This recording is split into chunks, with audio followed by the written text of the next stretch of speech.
Hi, my name is Bev. Welcome to my channel, Becoming Bev. I'm a 58-year-old solo female van lifer. Today I'm going to show you my 2004 Chevy Express G1500 van that's been converted to an RV. This is my tiny house on wheels. She just got a ton of upgrades and I can't wait to show you what we did. I named my van Jennifer Vaniston. I bought her last year in December from my best friend Yvonne. I paid $5,500 for this van and she had 138,000 miles. The van had been partially converted already. My friend Yvonne had come up with the basic decor of the van and I just took what she did, stuck with that basic decor and just custom fitted it more for my needs for full-time van life. So I stayed in the van for a while and quickly realized that just for my own comfort level, I needed to make some changes.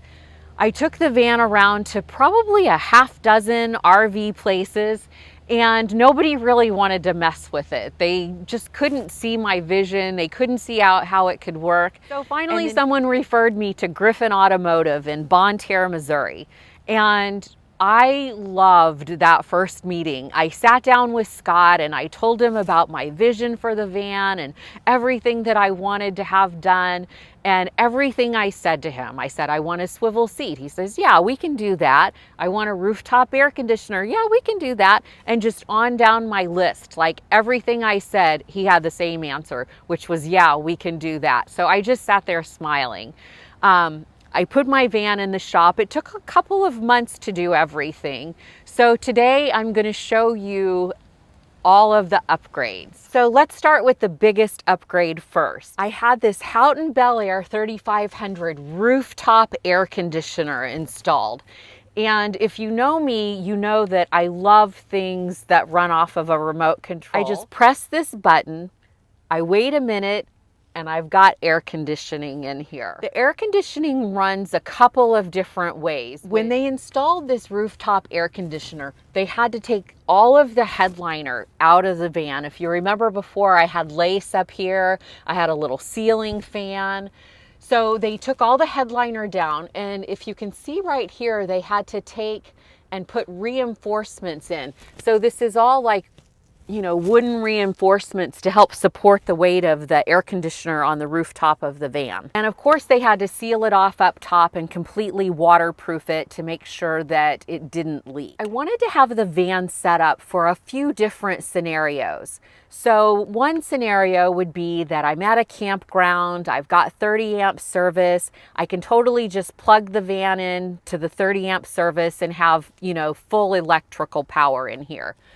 Another scenario is, which I think is going to be one of my favorite ways to camp, it's called mooch docking. So I end up at a friend's house, I park in their driveway, I got an adapter cord to hook up to the 30 amp power, and then I put an extension cord in that, and I just plug into their porch. Now the next scenario is going to be where I don't have any electricity. So we put in a generator, and I'll take you out and show you that in a moment.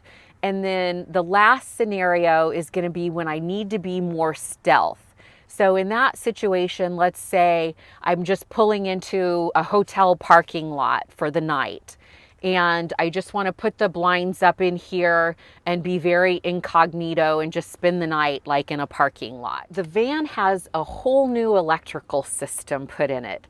I've got a 30 amp breaker box back here under the bed, and I also have regular wall outlets in here now. So I've got two of those set up. When I went to pick the van up, I was pretty excited when I saw this 30 amp outlet on the outside of the van. The way that I used to do it is the van had a hole in the floorboard and I would have to lay down on the ground and feed the extension cord through that hole, and then I would plug it into just a regular surge protector, and that was my source of electricity for the van. One of the ways that I can power the new rooftop air conditioner is with this 30 amp service. Now, another way that I can power the air conditioner is with the new generator. We went with a Predator 3500 inverter generator. And I'm really impressed with how quiet this thing is. Come over here and I'll show you. So it's pretty simple to start the generator, and if you forget, it's got the instructions right here on the top. So there are basically 3 steps to starting it. You press a couple of buttons, you turn the knob to start, and then you just press it and then turn it to run. So you can see this generator is pretty quiet.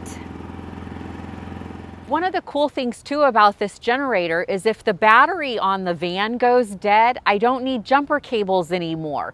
I can just start up the generator and it automatically jumps off the battery for the van. The cargo rack here, the guys at Griffen Automotive had to get a little bit creative with this one, and they did a little bit of custom fitting. This is a steel spring, steel folding scooter ramp.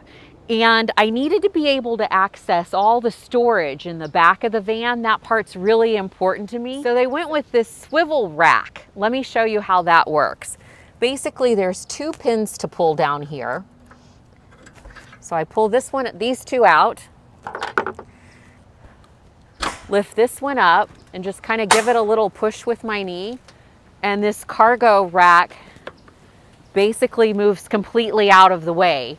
And that way I have total access to all of my storage back here. In a future video, I'll pull everything out of the storage and show you how I have it all set up and the things that I think are important to bring with me when I'm traveling. Also, this little spot right back here, that's where the 30 amp breaker box is at. Now, we also went with a lock on this generator just to make sure it doesn't pick up feed and get, run away or anything like that. But I love how easy this thing is as far as swiveling in and out goes, and the way that the guys at Griffen got this all set up. So we ran into a couple of issues. When we added the weight of the rooftop air conditioner, the weight of the cargo rack, and the weight of the generator, we figured out that the van became a little bit unstable. So we added a load lifter 5000 airlift on the back of that. And then when we went out to do the test drive the next time, the van had some pretty good vibration to it. So we took it back, they put it up on the rack and realized that the tie rods needed to be replaced in the tie rod joints. So all that got taken care of kind of on the second round. When the guys at Griffen Automotive told me that the van was gonna need the airlift put on it, I just had this visual of, this low rider, raising the car up and down and the music blasting. So I asked them if I was gonna be able to do that now. And they just looked at me and said, no. As you can see, this cargo rack added quite a bit of length to the van.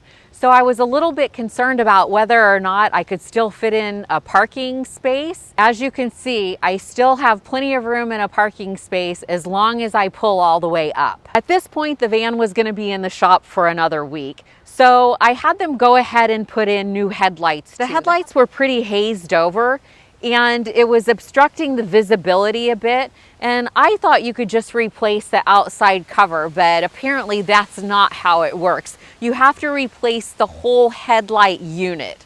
So that's taken care of now. I've got good visibility and I've got brand new headlights. The old stereo that I had in this van was an old cassette player. And it had really crackly speakers. You could barely turn up any volume at all. And I only had one cassette. I had Elton John's greatest hits. And while I like Elton John, I needed a little bit more variety in my music. So we went with a new Pioneer stereo. It's also a DVD player, so I could watch movies here if I'm parked if I want to. The other thing that I had done was I had a backup camera installed, and I'm gonna tell you, that would have already come in handy. One of the things that I wanted in the van was a swivel seat put on this passenger side. There really wasn't a comfortable place to sit in the back of the van, and I didn't want to be in the bed all the time. So I had them put in this swivel seat, and it's pretty easy to turn around. They still use the original seat. They just put in the swivel mechanism here. So I just pull the lever and turn the seat around like that. So look how much it opened up the space in this van just turning the seat around like this. And now I have a place I can sit and do my editing, I can read, I can just be on my phone. And if you'll notice, like right here, I have a place to prop my feet up like a little footstool. Now the footstool here, it's also where if I have company, that's where my company can sit.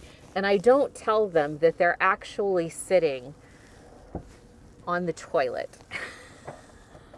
That's my little secret. Now, the other thing that I really like about the seat being here is that it's right next to the refrigerator and the tray. So I feel like I've got a little end table or a little coffee table here, so I can set my drink up here. This car refrigerator works out really, really well for the van. It's a good fit for the space. It's an Apicool 55 car refrigerator, so it's built for movement. I can plug the refrigerator into the DC outlet, or I can plug it into a normal plug-in. What I like to do when I'm not driving the van is just plug it into my Jackery 500 lithium battery, and that Jackery has more than enough power to take care of keeping this refrigerator cold. Here's the Jackery 500 that I use whenever I'm stealth camping, I'll call it, like the times that I'm in a parking lot and I'm not running the generator and I'm not hooked up to electricity. I depend on this Jackery. It's a 500 watt lithium battery. It has a DC outlet, an AC outlet, and 3 USB ports. The Jackery is more than enough to run the lights, to keep the refrigerator on, and also I bought a 400 watt ceramic heater. And I can recharge the Jackery either by plugging it into an electrical outlet, or I have a solar panel that sits outside. It recharges from that as well. I had a bigger, like a 1,000 watt heater, and I could use that when I was hooked up to electricity, but I couldn't use it when I was stealth camping and using the Jackery. I did a little bit of research and I found this 400 watt LifeSmart infrared lantern heater, and as a bonus it even has the little fireplace feature.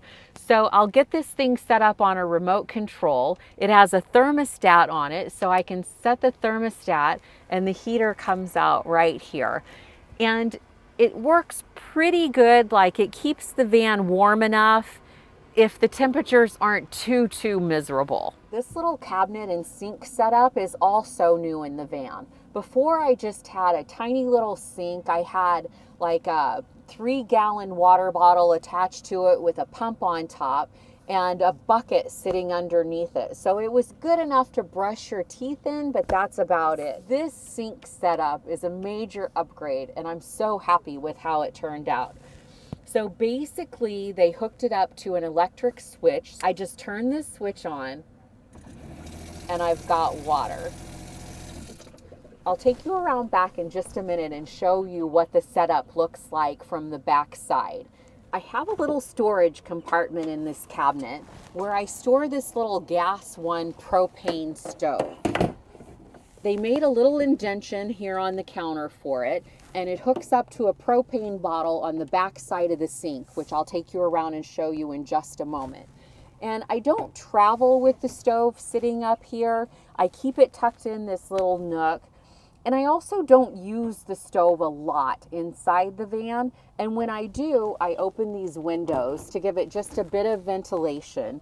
And mostly I just use this stove for boiling water for my morning coffee. Other than that, if I'm going to be doing any cooking, it's going to be outside on my camping table.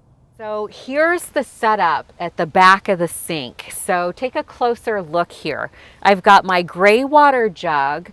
I've got my fresh water jug. There's an electric water pressure pump back here, which is what pumps the water from the fresh water up into the faucet. This little hose is interesting. Just in case this jug happens to overflow, there's a hole in the floorboard that it'll drain out to. Now, I don't plan on doing that, but you never know.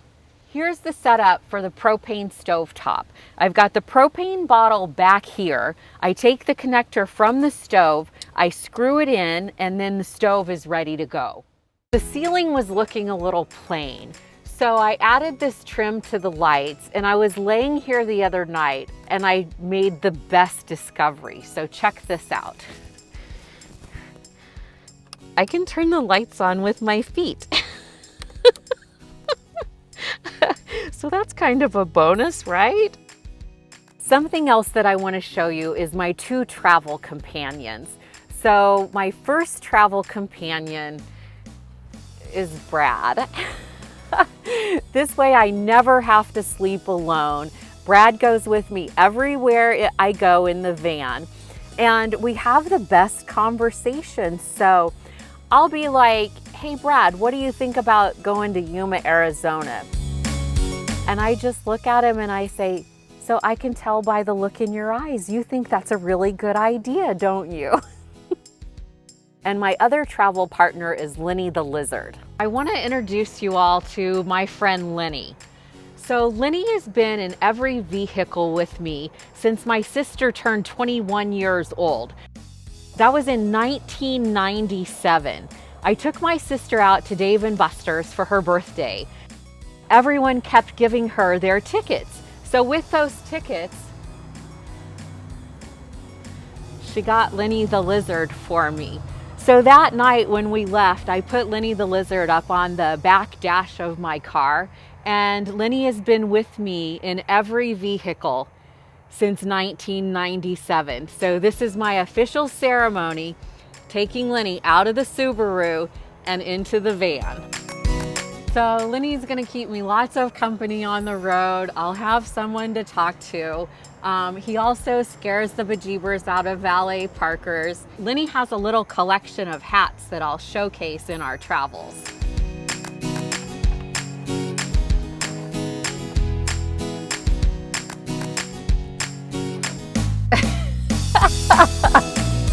That's perfect. That completes the tour of the upgrades that Jennifer recently got. In my next video, I'll show you what she looks like when she's all set up. I'll pull the camping table out. I'll show you what I have tucked away in the storage nook. Other of my favorite camping things and camping hacks. So I look forward to seeing you next time. I'm so excited to be on the road again. Thank you for taking your time to watch this video. Please remember to like and subscribe. That helps me growing this channel. I appreciate it, and we'll see you next time.